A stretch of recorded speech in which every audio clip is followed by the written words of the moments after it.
முதல் பக்தன் கர்ணன் கீழே விழுந்திருக்கான். கிருஷ்ண பரமாத்மா பிராமண வேஷத்தில் வரார். தலை தொங்கி இருக்கு. ஆகா, கொடை சாய்ந்திருக்கிறது, ஏதேனும் பெற்று செல்லலாம் என வந்தேன்னுறவர்.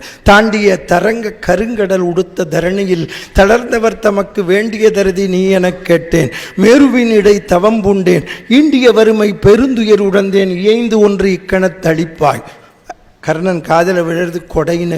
ஐயகோ அந்த நான் கெட்டேன், இது நாள் வரை அங்க நாட்டுக்கு அதிபதியாக இருக்கின்ற பொழுது தாங்கள் வராமல் இப்பொழுது வந்திருக்கிறீர்களே, என்னிடத்திலே இருப்பதை கேளுங்கள். இந்த கர்ணன் உயிர் பிரியும் பொழுது கொடுக்கவில்லை என்ற கெட்ட பெயர் வரக்கூடாது என்றான். ஆவியோ நிலையில் கலங்கியது, யாக்கை அகத்ததோ புறத்ததோ அறியேன், பாவியன் வேண்டும் பொருளெல்லாம் நயக்கும் பக்குவம் தனில் வந்தில்லையால் என்னிடத்திலே இருப்பதை கேளுங்கள். பிராமண வடிவத்தில் இருக்கும் கிருஷ்ணன் பேசுவான்.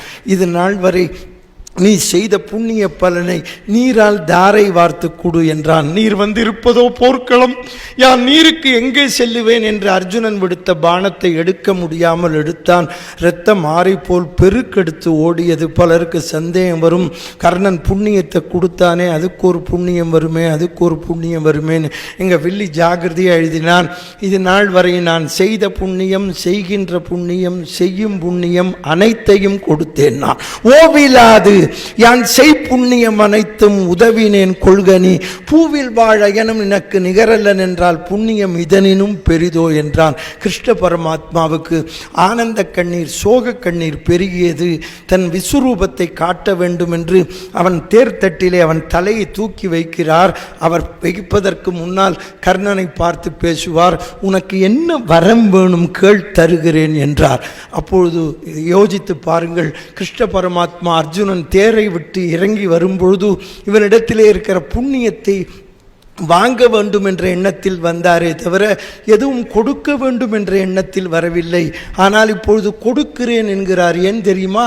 யார் வந்து எதை கேட்டாலும் கொடை என்ற சிந்தனையவே ஊட்டி ஊட்டி வளர்த்ததனால், கர்ணனுடைய இரத்தத்தை வாங்கியதனால், வாங்க வந்த கிருஷ்ணனுக்கே கொடுக்க வேண்டும் என்ற எண்ணம் வந்து விட்டது. வில்லி சொல்லுவார், மல்லலம் தொடையல் நிருபனை முனிவன் மகிழ்ந்து வேண்டிய வரங்கள் தருதும் என்று உரைப்ப கர்ணன் பேசுவான். அந்தணரு, இந்த பாவியானவன் புண்ணியமும் செய்திருக்கலாம், பாவம் செய்திருக்கலாம், இல்லேன்னு வர்றவனுக்கு இல்லேன்னு சொல்லாத இதயத்தை கொடு என்று கேட்டான். அல்லல் வெவ்வினையால் இன்னும் உற்பவம் உண்டாயின் ஏழு எடுபிறப்பும் இல்லை என்று வருவோர்க்கு இல்லை என்று உரையா இதயம் நீ அளித்தருள வேண்டும் என்று கேட்டான். கிருஷ்ண பரமாத்மா கண்ணீர் பெருக இவனுக்கு விஸ்வரூபம் காட்ட வேண்டும் என்று தலையை தேர்தட்டிலே வைத்தான்.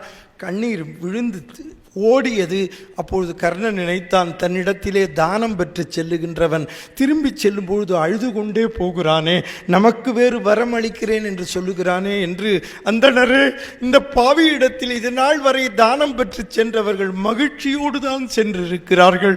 நீங்கள் எனக்கு வரம் அளிக்கிறேன் என்று சொல்லிவிட்டு அழுது கொண்டே போகிறீர்களே, நீங்கள் யாரோ என்று கண்களை திறக்க முடியாமல் திறந்து பார்க்கிறான். அந்த நீலமேக சியாமளர் சங்கு சக்கர கதாதாரியாக பீதாம்பரதாரியாக அவன் காட்சி அளிக்கிறான். உயர்வர உயர்நலம் உடையவன் எவனவன், மயர்வர மதிநலம் அருளினன் எவனவன், அயர்வரும் அமரர்கள் அதிபதி எவனவன், துயரறு சுடரடி தொழுதெழன் மனனே, ஊரிலேன் காணி இல்லை உறவு மற்ற ஒருவர் இல்லை, பாரில் நின் பாதம் மூலம் பற்றிலேன் பரமமூர்த்தி, காரொளி வண்ணனே கண்ணனே கதறுகின்றேன், ஆருளர் கலைகணம்மா அரங்கமா நகருளானேன், செடியாய வல்வினைகள் தீர்க்கும் திருமாலே நெடியானே வேங்கடவா, நின் கோயிலின் வாசல் அடியாரும் வானவரும் அயம்பரும் கிடந்து எங்கும் படியாய் கிடந்து உன் பவளவாய் காண்பனே, தம் தம் உரியில் அவரவர் வைத்த தயிர்பால் வெண்ணை எட்டாமல் குந்தி உரலின் மிசை ஏறி இளங்கோவியர் மின் கூத்தாடி நந்தன் மனையில் யசோதை இரு நயனம் கழிக்க வந்து விளையாடும் மைந்தன் தாள் ஒரு நாளும் மறவாதாரே பிறவாதார் என்று எம்பெருமானை எப்படி ஸ்தோத்திரம் செய்தார்களோ,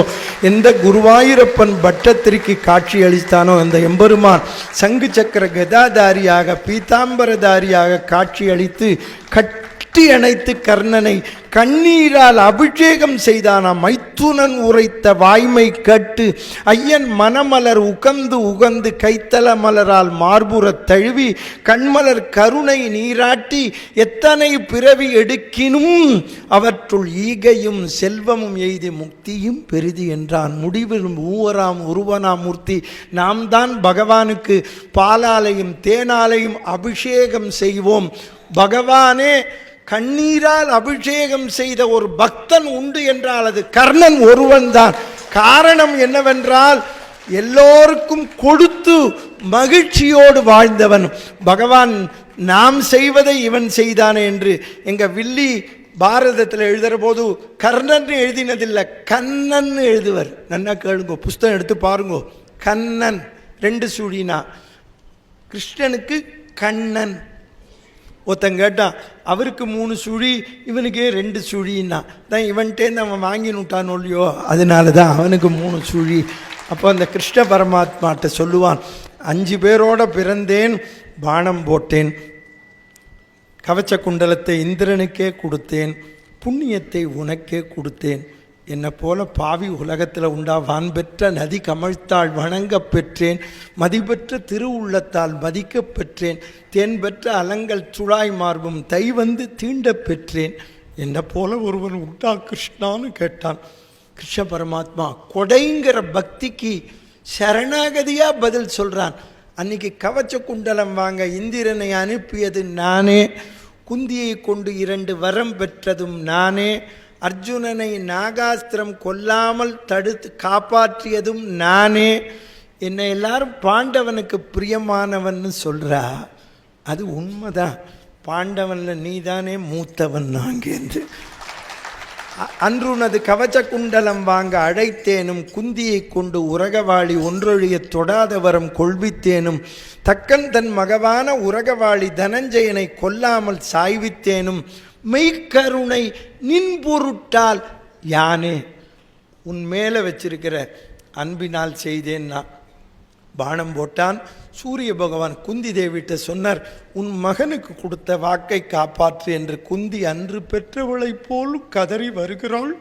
கண்ணிலே நீர் மல்க, ஸ்தன்யத்தில் பால் பெருக, மகனே கர்ணா, மகனே மகனே மகனே என்று கதறிக்கொண்டு வந்து மடியிலே போட்டு அன்று பெற்றவளை போல் கதறினாள். கார்தலத்தஞ்சும் கரதலத்தாய். பார்த்தீர்களா, ஒரு குழந்தைக்கு கொடுத்த கஷ்டம். குந்தி தேவியை கேட்டால் எல்லாரும் ஏன்னா பஞ்சபாண்டவன் கஷ்டப்பட்டான் என்று. ஒரு குழந்தையை ஆற்றில் வீசி எறிந்த பாவம் 5 குழந்தைகள் கஷ்டப்பட்டார்கள் என்றார். அதனால்தான் உங்களுக்கு சொல்லுகிறேன், எப்பவும் மகிழ்ச்சியோடு இருக்க வேண்டும் என்றால் பிறருக்கு நாம் துன்பம் கொடுக்கக்கூடாது, எந்த ஜீவனுக்கும் தொல்லையை கொடுக்கக்கூடாது. அங்கேயே சண்டை போட்டுன்னுக்கிற அர்ஜுனன் கேட்குறான், கிருஷ்ணா என்ன இது, எங்கள் அம்மா அழறான்னா. எனக்கு ஒன்றும் தெரியாது, அவளை கேளுன்னா. எங்கேயோ சண்டை போட்டுன்னுக்கிற பீமன் சகதேவனை கேட்குறான், சகாதேவா இருந்தது அர்ஜுனனா கர்ணனா, நம் தாய் ஏன் வந்தாள்னா. 5 வந்து அழுதார்கள். அர்ஜுனன் சொல்கிறான் கிருஷ்ணனை பார்த்து, என் அண்ணனை நானே கொன்னுட்டேன், உன்னால் வந்தவனேன்னா. திருப்பிடுவான் இந்த சமுதாயத்தில், தெரிஞ்சுக்கோங்க. ஆமாம். அப்போ கிருஷ்ணர் சிரிச்சர், உன் ஒத்தனால முடியுமாடா. பரசுராமன் சபித்தான், பிராமணன் சபித்தான், இந்திரன் கவச்ச குண்டலம் பெற்றான், குந்தி போய் 2 வரம் பெற்றாள், உன்னை நாகாஸ்திரம் கொல்லாமல் நான் காப்பாற்றினேன், தக்க சமயத்தில் தேரை விட்டு சல்லியன் ஓடினான், நான் போய் புண்ணியம் பெற்றேன். இப்படி 6 பேர் கொன்னவனை நீ 7வது ஆளாக செத்த பாம்பு அடிச்சு விட்டு நான் கொன்னேன். அவன் எனக்கு குந்தி தேவி அம்மானு தெரியலையேன்னு அழுதான். இப்போ எங்கள் வில்லி இப்போ எழுதியிருக்கலாமே, குந்தி பையன் செத்து போயிட்டான்னு எழுதியிருக்கலாமோ இல்லையோ. என்ன எழுதினாங்க கேளுங்க. அப்போ தான் சகாதேவன் சொல்கிறான் அங்கேருந்து, ஏ கிருஷ்ணா நீ திருடன். என்னன்னா நீ ஒத்தனை கவுக்கணும்னா, நான் சொல்கிறது பாரதத்தில், ஒத்தனை வெளியில் இழுத்து அந்த கட்சியவே கவுத்துறியடான்னா. இரண்யனை கொல்லவன் மகன் பிரகலாதனை உன் கட்சியில் சேர்த்து கொண்டாய். ராவணனை கொல்ல அவன் தம்பி விபீஷணனை உன் கட்சியில் சேர்த்து கொண்டாய். எங்களையெல்லாம் கொல்ல கர்ணனை உன் கட்சியில் சேர்த்து கொண்டாய். ஆடகனை புதல்வனை கொண்டு அழிப்பித்தாய். இலங்கை நகர்க்கு அரசு என்று வீடணனை பகையாக்கி இளையுடனே வீழ்வித்தாய். வேலை சூழ்ந்த நாடறிய புகுந்த எமக்கு நாயகமாம் நரன் கர்ணன் கையால் ஈடழிய பொறுவித்தாய். இமையோர் வல்ல பிறகு யார் வல்லாரே என்றான். இங்கே கர்ணன் எப்படி இருந்தான்னா வில்லி, கருடனுடைய தோளிலே பார்த்த அந்த எம்பெருமானை தியானித்துண்டு நாராயணன் நாமாவை சொல்லி கொண்டு இருந்தானாம். துரியோதனன் சமாதானம் சொன்னானாம். குருடன் மகன் கடைசியில் எழுதுகிறான், குந்தி மகன் இறந்தான்னு எழுதலை. என்ன கேளுங்கோ, கருடனது திருத்தோளில் கண்ட கோலம் கண்ணினும் நெஞ்சினும் நிற்க கருணை ஆதி புருடனது திருநாமம் நாவிலே வர குருடன் மகன் அருகிருந்து சோகம் கூற குற்றுயிராய் கிடந்தான் கொடையின் மிக்கான். இனிமே அவனுக்கு மிஞ்சி கொடை கிடையாது. வச்சனம் சொல்லுவார்கள், கார்த்திகைக்கு பிறகு மழை இல்லை, கர்ணனுக்கு மிஞ்சின கொடை இல்லைன்னு.